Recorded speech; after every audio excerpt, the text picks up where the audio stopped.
Carlos Nelson with Cascade Media Group, and today we have our weekly update from this week's City Council meeting from our third district council person, Miss Melissa Robinson. How are you doing this afternoon, Councilwoman? Doing wonderful. Thank you so very much. There's a lot going on in the city, as you may very well know. No, I And don't know. That's why I be having you give me the rundown so that the people like me that are not in the know, we can get in the know uh from what you're telling us. Run it down. absolutely. So, right now we're working on the implementation of the prospect, this called prospectus. And essentially, what it is a land use policy around the prospect corridor. So, all along prospect from the third district to the fifth district, we're looking at what do we want the land use policy to be. And when you have land use policies, it really restricts or guides what type of developments that can happen along prospects. As you all know, as many people know, we have the Central City Economic Development Sales Tax Fund, which generates anywhere from $7 to $10 million a year. It is designed to go into a specific area of our community, and Prospect is that spine. It's an economic it is supposed to be an economic generator for our community. So we're working with community members to ensure that as we think about economic development along the Prospect Corridor, that we are making sure that those things that we want, those of us who live proximate to Prospect, that there are businesses, that there are job opportunities, that there's economic development along that corridor. So that's one thing that's going on.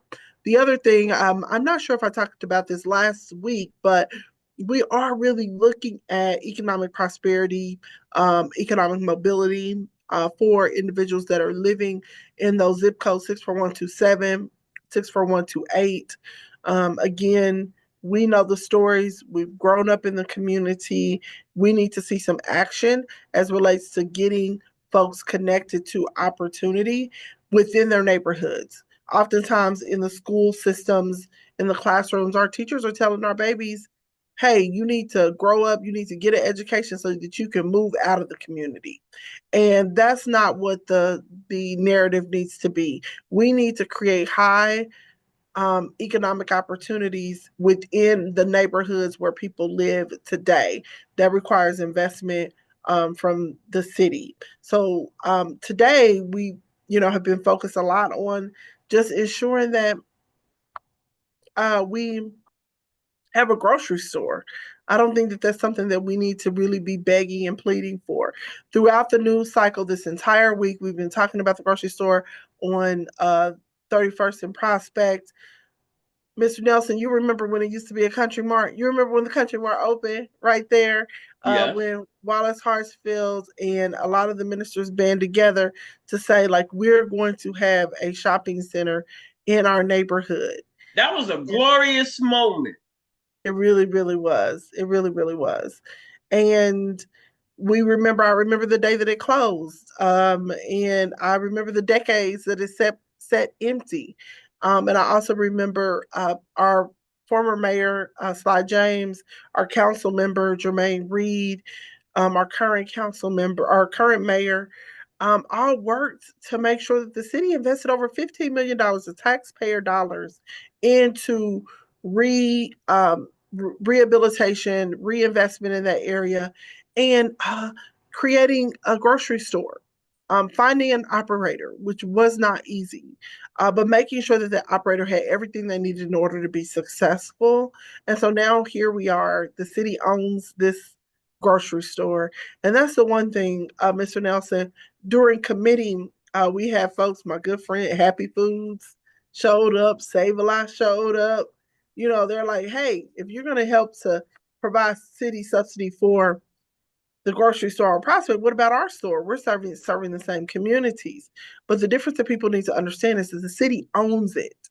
The city decided that it wanted to address the food deserts that are happening in our community, have a full line grocery store, and we have to continue to invest in it. So those are some things that are happening. There's some development going on. I was able to meet with Grayson Capital. He's doing the development on the corner of 18th and Paseo. Also met with What's happening there? Tell them you saying development. What's planned to go there? absolutely. So they're working in partnership with the Negro Leagues Baseball Museum to um, restore the old YMCA, move the Negro Leagues Baseball Museum to the YMCA, but also they're going to be building a hotel on that property. A very they're working out the agreement with the nationally well known high quality brand that they're going to be bringing on that corner there. So doing a hotel and also retail shopping as well. My vision, Ms. Johnson, I really want a bridge over Paseo so people can be connected. They have that sky bridge that connects, the west side of Paseo to 18th and Vine. So we haven't gotten there. The other thing that happened is we are getting started. We signed the construction documents to do the plaza, the pedestrian plaza at along 18th Street. So right now we'll still have car traffic, but we'll be able to shut down 18th Street and have a pedestrian plaza. So there is a lot going on, sir. Has there been any renderings of these projects that possibly next week you can come on and we can flash some of the renderings of this proposed development? Yeah, I would love to share some of those. Also looking at a parking facility on 18th and Vine, a multi-level parking facility, so people don't have to, circle around to find parking. So there's some exciting things that are happening. Is there anything happening as it relates to the Trumpster and all the confusion that the president is causing uh, with the taxes and DEI and from your knowledge as it relates to ICE, as the city have any, anything our community need to know about that? Well, we do. We have invested in welcoming KC, and that is a national effort that we've signed on to invest in and establish a office of making sure that our immigrants and folks who are coming into our country, into our city, have a welcoming reception, and that they're able to navigate some of the bureaucracies, the city, and things that they need in order to live a thriving life. And so that's something that we were doing well before the presidential election, and we'll continue to do that. I just contend, Mr. Nelson, that we're going to have to hold the line here on the local level. You We are said very that concerned. last week. Yeah, Hold the line. That's your byline. Hold the yeah, we line. have to hold the line because people are looking, every politics are local. And yes, we need you to participate in all elections. It's so sad that, a third of the people didn't even decide to vote in the presidential election. But however, we have to, from a municipal perspective, from a local perspective, we have to make sure that people have access to economic opportunities. We have to make sure that people have, safe communities. I want to talk about that too, Mr. Nelson, because, Kansas City was on the top of the list again for not being a safe city. So we gotta unpack that and talk about that as well. But as it relates to what's happening on the federal level, there's going to be a lot of cuts when we talk about Head Start. That is huge. Where if young people, our kids, our babies, our toddlers, they don't have Head Start, and we don't And have that'd any be a blow daycare. for people of color because my ex was in child care for 40 years. And when Dwayne Crompton really uh, pushed child care in our Mm. community. And boy, a lot of people that are successful right now, that's your age, went through the Head Start programs when we first were able to access little of that money. KCMC, God rest his soul, Mr. Dwayne Crumpton, stalwart in the early childhood education space. So yeah, and so what that means is, that's going to impact jobs. Most importantly, people who depend on, well, most importantly, the babies, right? They need access to those educational opportunities so that they can have a good start, enter the kindergarten in a way that puts them ahead, not behind. But here's the economic issue that we also have to look at, the immediate economic issue. If you don't have childcare for your babies, are you able to go to work? No, absolutely not. And so we don't, even if you're able to pay for childcare, we don't have enough spots. And so oftentimes we can't even afford those childcare opportunities because we're working, from paycheck to paycheck. And so, and when I say we, I mean Kansas City as a collective. I'm not just Not talking can't about. hold it, interrupting you. From my perspective, what we do here at Cascade Media, Kansas City is only a microcosm of what's Mhm, going on in every city, yeah. and that for people of color. Now, what I want to um, really make you get on point with uh, from here on out on these votes. It's not who voted for something. We want to know when you give these breakdowns who voted against some things Mm, because I'm listening to one of the news outlets on the radio yesterday, riding down the street, and they say that they're getting ready to take Frank White to court for whatever, and it was I think his name was Sean, whatever. He county legislator. mhm. He was heading in and says two other or three others, but they never gave the names. Who and I think that's super important with the type of information that we like to apply. Not just who voted for it. We putting you out there. You voted against it, and I wanted to somewhat make you mindful for moving forward when these people vote against things that are hurting uh, our community needs to know. Yeah, And but there's so another piece of that too, though, that we oftentimes overlook, and I don't have a problem with being transparent about the vote, who voted for it and who voted against it, for the record. However, sometimes that really alleviates us from our responsibility to start to make relationships with the folks who are making decisions, and to be paying attention, right? Because and then it's not my responsibility to tell you why they voted no, right? Like, so I can't, give you the facts according to them. I can tell you who voted yes, who voted no, but they may have a very good well and reason why. they might have that. And I They think might that the have. public needs to know that. And we're not here to judge them. Mm-hmm. Now, if you're getting involved in the process, the reason we talk about this digital media to bring you into the process.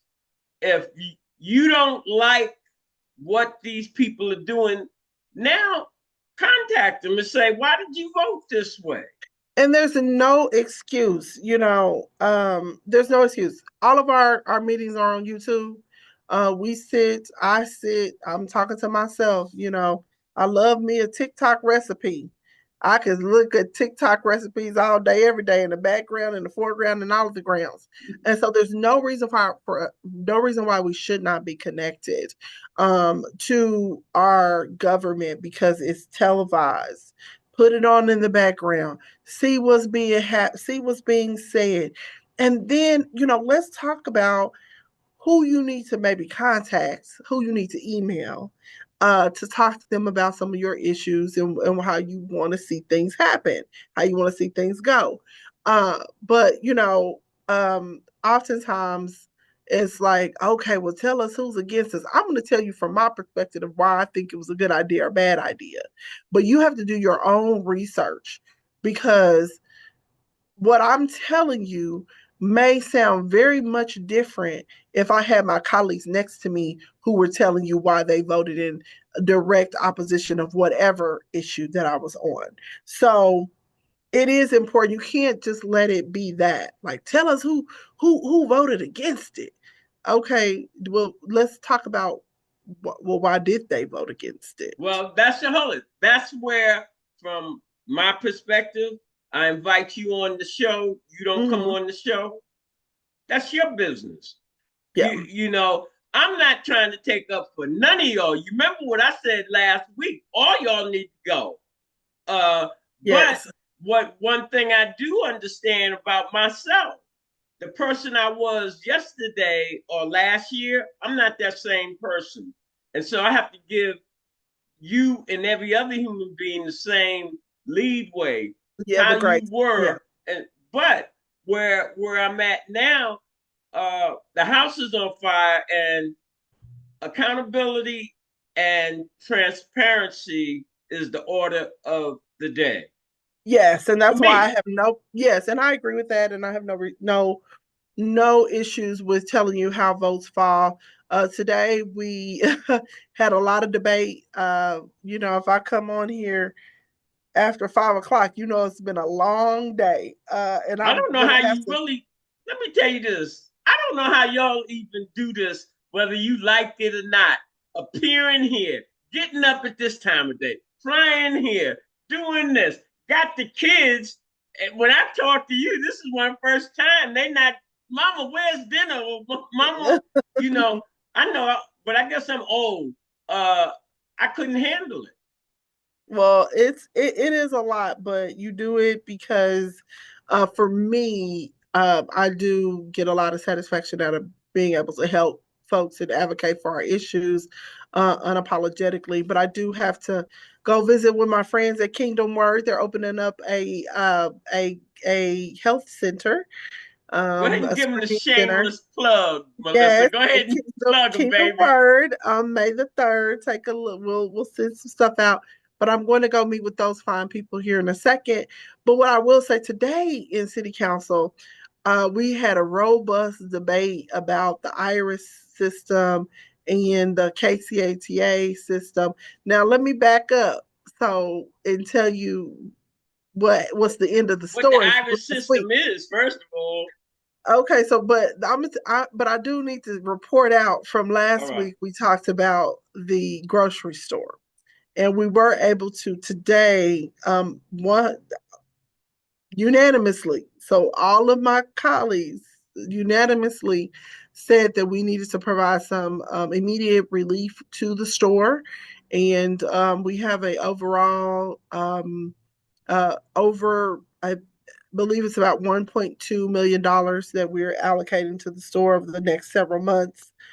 We have an opportunity to not not to contract with them for the entire thing, but we're going to be providing some immediate relief within the next coming days. And so I want to thank everyone for your encouragement as we fought for that last week. We continued to fight and we got it done. And I also want to shout out to all my colleagues for making that happen.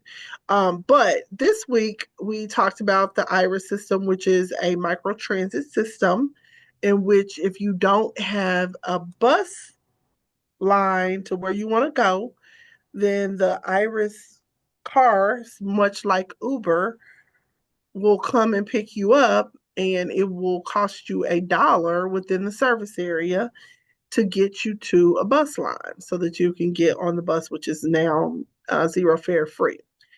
And so the IRIS system has been going, I believe, for 2 years, and um, it's on the chopping block.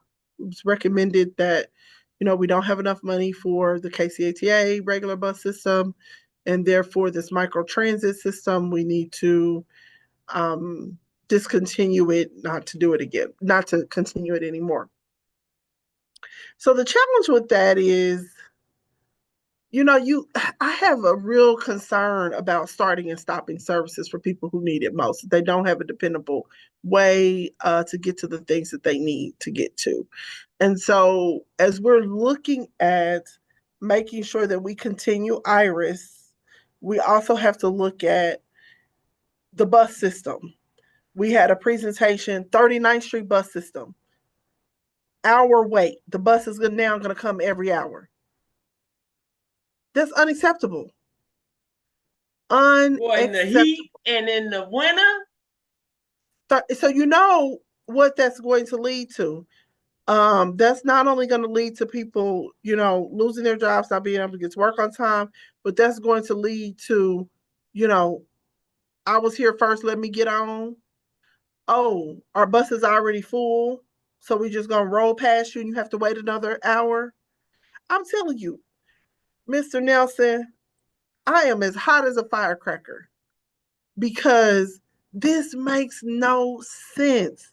We cannot be a community where we're spending. I love the deck over I-670. I can't wait to go and hang out, but it's $300 million and you can't afford your bus system.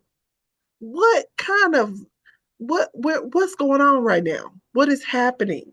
And so, and it's not that, our issue with our bus system is really about, you know, no one else is participating.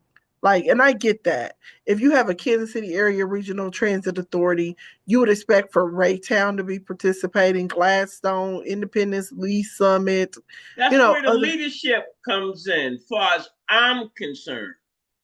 Because what you're saying hits home to me. When I was homeless, right? Uh, I was staying out there by the where you pay your water bill on 63rd Street, Parks and Mhm. Rec.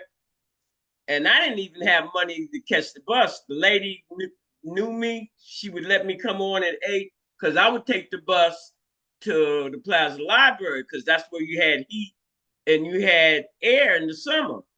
And for me to come back up Prospect, I had to come south, take the bus all the way back downtown to 10th Street where the library is to catch the Prospect bus to come back out south. Mm. And when them buses was coming like at 45 minutes or something like that, this is 10 years ago. Uh, it's no joke for someone that's sitting on the line. And you hit a key thing. That Prospect bus, when it would be so packed at night. One time, one of my partners called me from the East Coast. Nelson, what you doing? I said, I'm on the slave ship because that's how it reminded me. We were so packed in. If you've ever been to Japan, they just pack you in them subways and transit like sardines. And I don't think that might not hurt the majority community, but I know it will hurt the third and fifth district people. Oh, yes, absolutely. I have never been, it's just, it's so wrong on so many different levels. We fund what we value. I understand we have issues. We always had challenges with the KCATA in terms of, friction and how they should be doing things. And you are completely right. It's about leadership. We appoint the commissioners over KCATA. They hire an executive to run the system. We have to make sure that the governors, whoever we're appointing, has someone in place that is providing that leadership.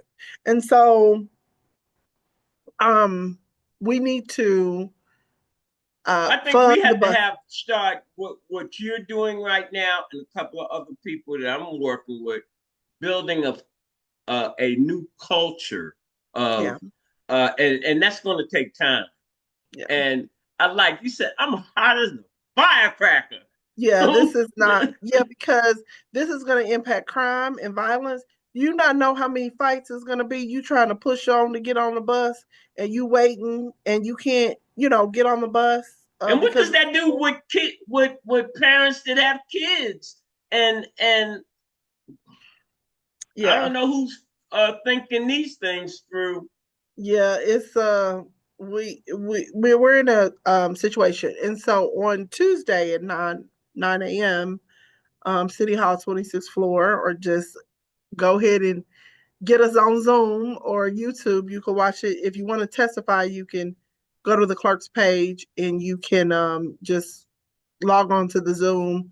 But we need you. We need folks to that are listening out there to chime in and make your voices heard. I know Tuesdays at 9. A lot of people are at work, but if you have an opportunity to send an email to your council people to let them know how you feel, that would be great as well.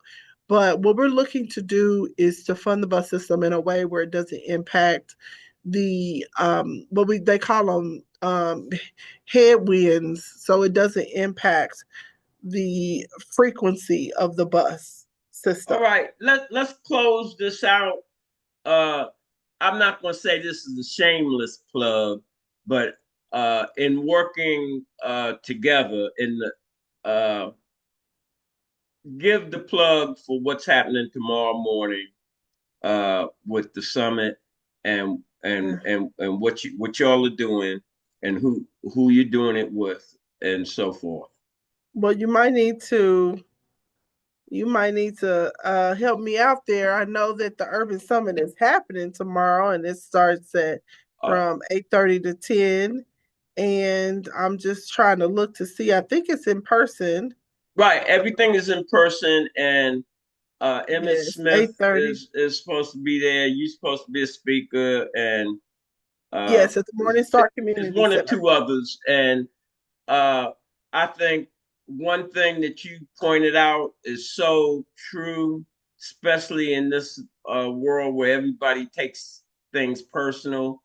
That you have to maintain a relationship with your colleagues Mm. that uh, is not confrontational. Absolutely. And hold me accountable. Hold us all accountable.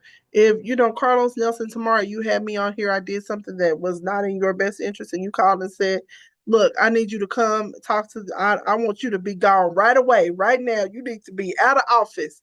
Look, I'm elected. That means I'm employed by the people.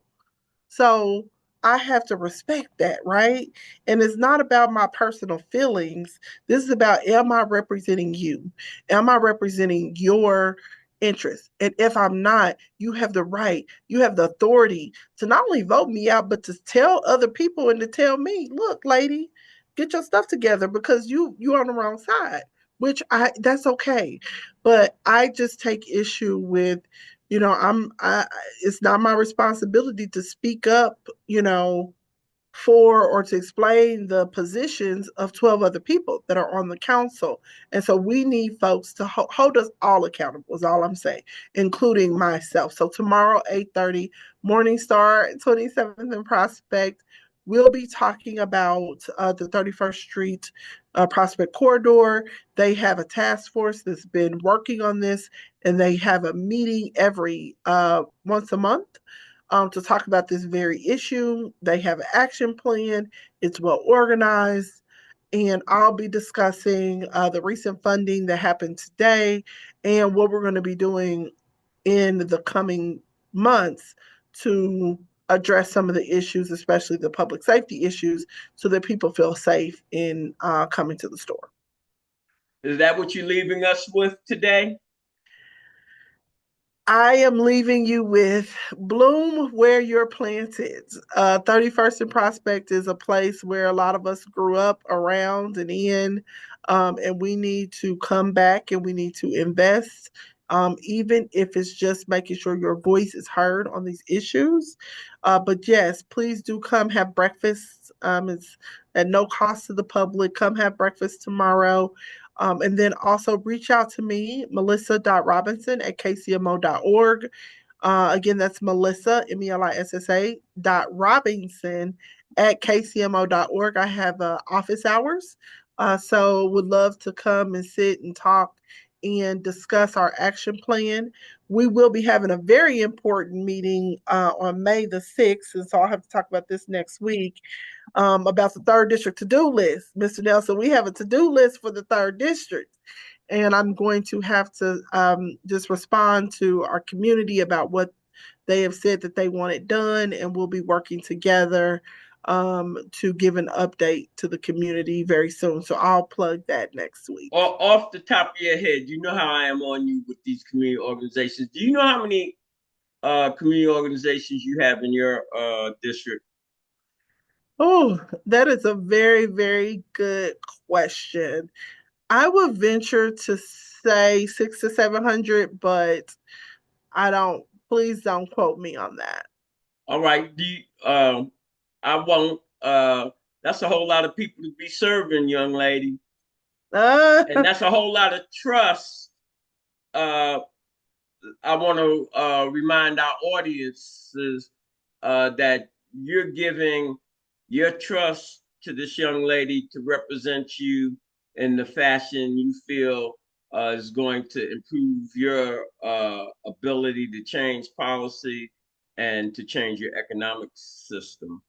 Uh, so, as we always close, let me first get on Jim Watts's butt. Uh, I uh, I always say Jim is always talking about how nice it is to have you on the show and all these niceties. And I'm saying, Jim, the world is not like that. But Jim is a smooth he operator. always He's a says, smooth. trust in the Lord, and everything is going to be all right, Mr. Nelson. And so I think that's a perfect closing. But as we always close, when you invest in your community, you're really just investing in yourself. This is brought to you by Kansas City Business Association, working to improve our community.